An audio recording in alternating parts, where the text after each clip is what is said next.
Hello, guys. Welcome to the Chidi Aso Takes. This is the match preview between Chelsea and Newcastle.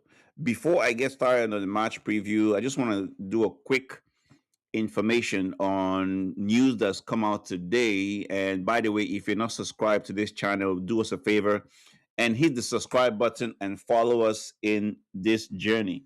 All right. So the first thing I want to say is that number one, our captain Reece James has signed a new deal. This is very, huge for Chelsea because we know how good this guy is.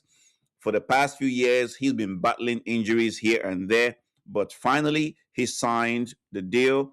I think it's for a 6 year deal, and that means the contract will last until 2031.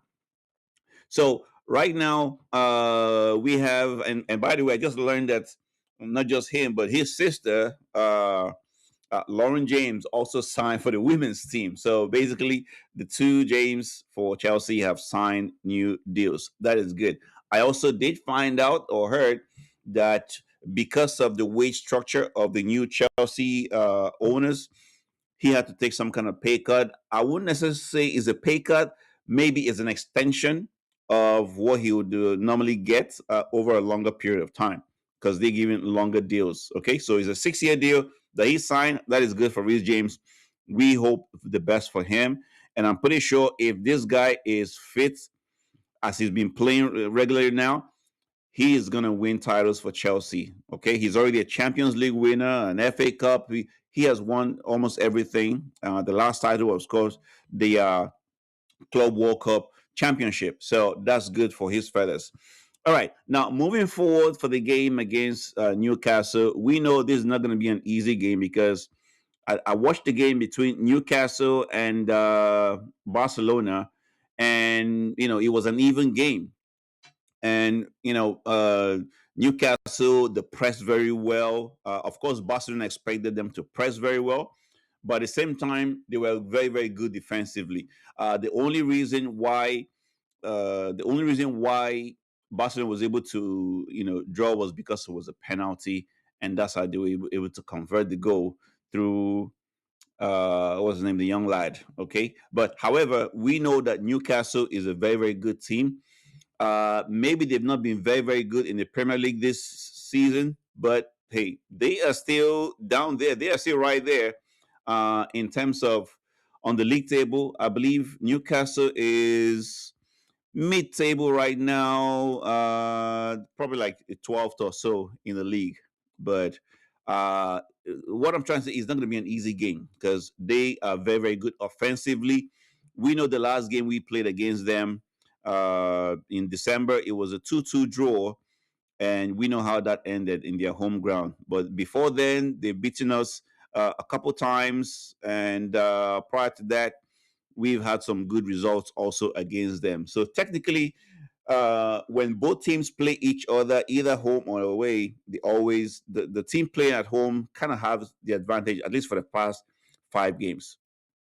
So going to this game, I think the boys need to understand that yes, we had that result against PSG, and which I still didn't want to talk about. I just made a short video on my YouTube channel, so you can check out the short because I was so upset that day after what we witnessed, especially from Jurgensen.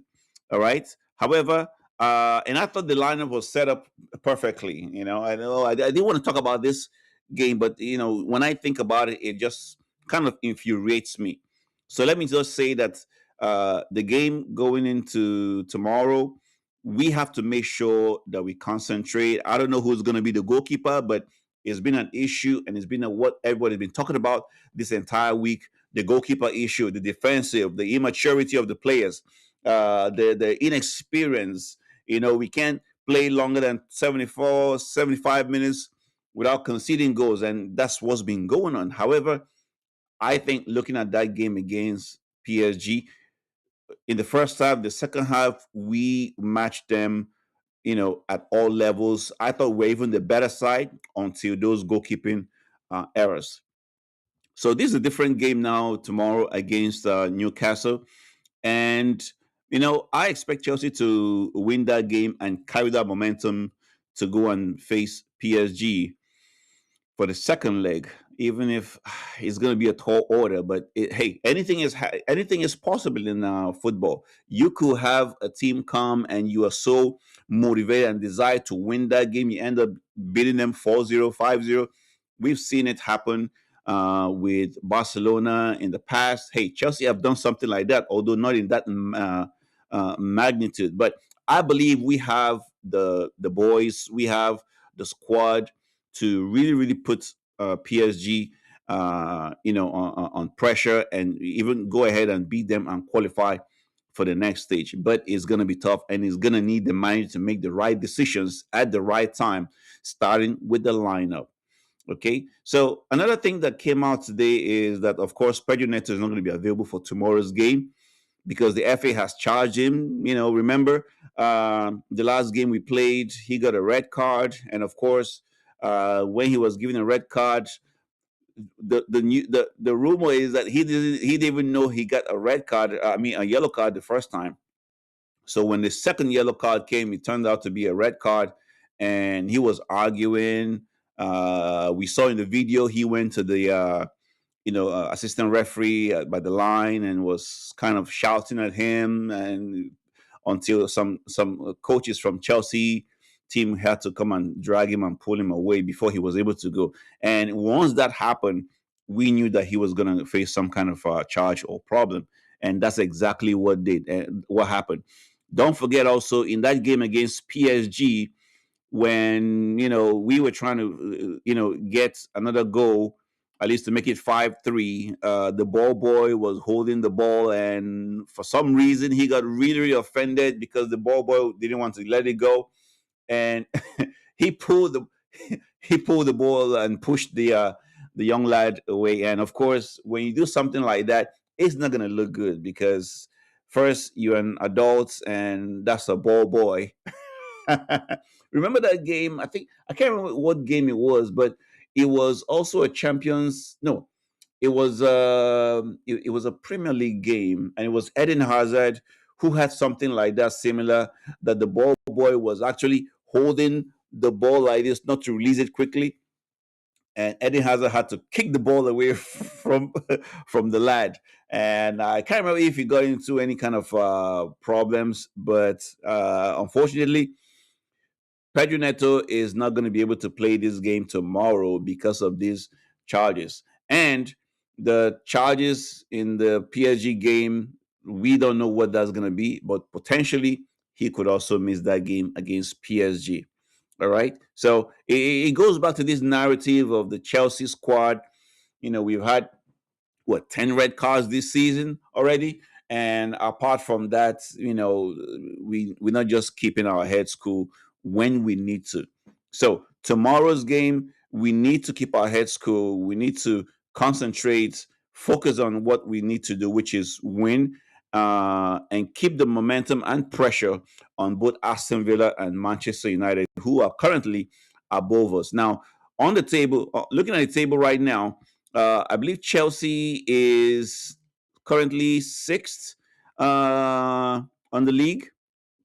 Chelsea is currently sixth or fifth on the league, and what that means is that Chelsea's currently fifth on the league, and Liverpool is sixth, right behind us with the same goal difference. But we could move into the third position, okay, if we're able to beat uh, Newcastle and Manchester United and Aston Villa, who play tomorrow. Say one of them lose a game, they could, we could just end up becoming the fourth on the league. So we really need to make sure that we keep the pressure on both Manchester United and Aston Villa, and try to close that gap on the top three. Okay, that's what we need to do, or the top two, and keep fighting. Okay, because there's about 9 more games to go in this season, and each game matters, and it's going to be a tough one for Chelsea. So Esteval is not going to be playing tomorrow. That's another thing we heard today, because according to the coach, he wants to make sure that they don't rush him into starting again. We know how the Chelsea new owners and the medical team are when it comes to players who are coming back from injury. So I don't expect Esteval to play tomorrow, but I do expect to see Jamie Gittins in the lineup or maybe as a substitute because he is currently back. And of course, that's a good thing.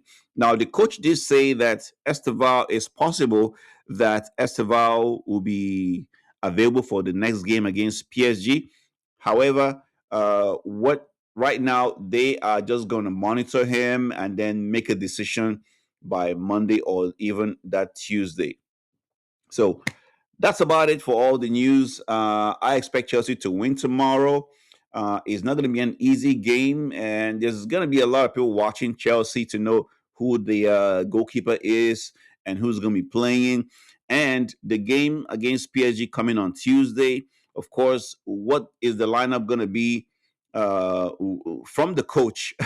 Because, of course, we know that we have to find a way to beat uh, PSG, but at the same time, we are also working to make sure we qualify for the next Champions League.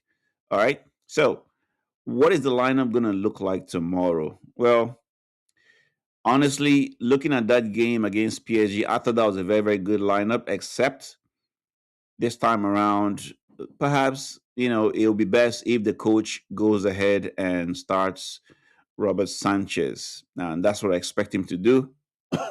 After what we saw with the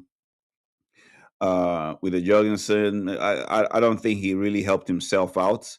So I expect him to start Robert Sanchez, excuse me, in goal for tomorrow's game.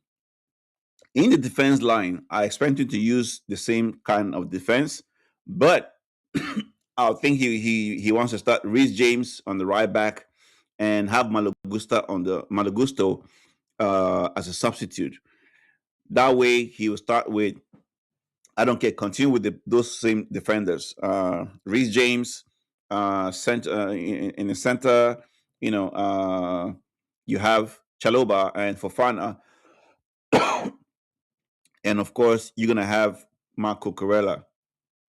Now, because this game is very close to the PSG game, I won't be surprised if the coach does something crazy, like have Sar, Mamadou Sar, and Badiashile together, okay, and Hato on the, I won't be surprised, but this is my preferred lineup, okay. Just remember that this is my preferred lineup. I want him to have Rhys James, Marco Corella, Fofana, and Chaloba right there completing the defensive line, and then in the midfield. Let's go back to Santos and Caicedo because they complement each other. And this is why I say so. I watched that game against PSG, and I believe it was the third goal or the fourth goal came from the midfield, or it started from midfield. We lost the ball. Reece James had the ball and he was moving, and he didn't know when somebody came from behind and stole the ball from him, and they went on to score that goal. So Reece James, I know we've been using him in the defensive midfield area, but I think Reece James originally he's a right back, and he's probably the best right back in the world right now. All right, and I'd like him to remain that place in the right back position, and then that way he can cover up for I don't know if it's Gordon or whoever is gonna be in the attack. The midfield, let's have that and Caicedo and Andrew Santos. Now, if Romeo Lavia is very fit and well, then I don't mind. Let's have Romeo Lavia there. But for now, I'll prefer to have Santos and Caicedo because we've seen them play together. And when they play together, they really, really do very, very well. Okay. In the attack, we want to have completing that midfield, Enzo Fernandez, Caicedo, and Andre Santos in that midfield. Then in the attack, I want to see Jao Pedro, okay, Cole Palmer, and Alejandro Ganacho because he's been on fire. And I was really upset for the coach making those substitutions very, very late. Like Ganacho came in like what, the 83rd minutes or something in that game, and that was not fair at all because I thought Ganacho for the past few games has been really, really good. And when the players is going that good, you want to keep on putting them in so they can continue with the moment. That's how they get better. All right. So since Pedro Neto is not going to be playing tomorrow, I expect Ganacho to start along with Enzo Fernandez, Jao Pedro, Cole Palmer right there. And I expect us to win this game tomorrow. It's not going to be easy because they have a very, very good team. Regardless of what position they are right now on the table, we saw how they really, really played with Barcelona. You could say they used that advantage because they were at home and it's always a crazy stadium. However, I thought they played very well and they nearly won that game, except for close to the last minute of the game when Barcelona had a penalty called. So, what is my score for tomorrow? I think Chelsea should be motivated.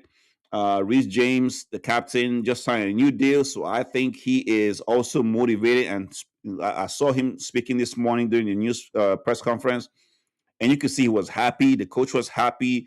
There's some good vibes. And I think after the game against PSG, they must have sat down together to discuss and talk about the way forward. That's what they always do every time we lose a game. But hey, it's necessary. And I expect Chelsea to win that game tomorrow. That will take us to 51 points. And regardless of what happens between Manchester United and I think Aston Villa, at least we have a chance to keep on fighting for that third or fourth position in the league. I think we can do it, okay? But it's not going to be easy because we still have tough games coming up. All right. My final prediction and my scoreline for tomorrow is going to be Chelsea 3, Newcastle 1. And I expect Joao Pedro to score at least a couple goals and maybe Cole Palmer to score one goal. And hopefully, if we get a good score line, that should keep the momentum for us. That should keep the boys in high spirits and ready for the game against PSG. Which is crazy because PSG is resting this weekend. So you can imagine they're going to be a little bit more, fully recovered compared to our boys. But hey, that's what it is. All right. So my final prediction: 3 goals to Chelsea, 1 goal to Newcastle. And let me know what you think about it in the comments. And also, if you have not subscribed to our channel, do us a favor and hit that subscribe button, smash that like link, that's that like button, and let us grow together in this community. Thank you.